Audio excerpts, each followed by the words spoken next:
Námið 3 ár til B.A.-gráðu. Við lærum margt sem að tilheyrir lífinu, ofbeldi og vanræksla í fjölskyldum. Það eitthvað sem að til staðar í lífinu. Námið rosalega tengt samfélaginu sjálfu og vandamálum sem eru að gerast þar. Og við sem sagt reynum svona að við erum að læra að hjálpa fólki til sjálfshjálpar. Hvað hefur ykkur þótt svona skemmtilegast eða áhugaverðast í náminu? Það rosalega margt sem er áhugavert og þetta rosalega svona breitt svið sem við förum yfir. En það eru áfangar eins og ofbeldi og vanræksla í fjölskyldum og áföll og sálræn skyndihjálp.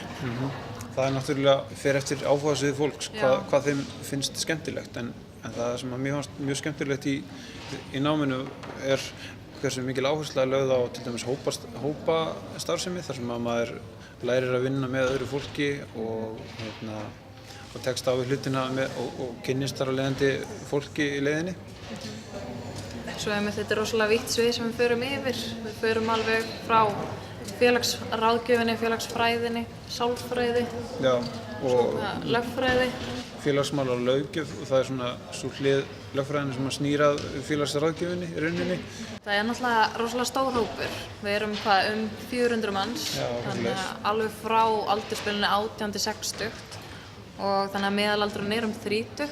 Og félagslífið mjög mikil áhersla lögð á félagslífið vegna þess að maður þarf líka að skemmta sér inn á milli milli þess að maður les fyrir próf og svona.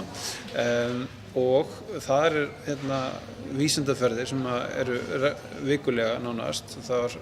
Þar förum við á vettvang, kynnumst starfi félagsráðgjafa á sama tíma sem við skemmtum okkur og höfum gaman og kynnumst hvora öðru og svo framvegis.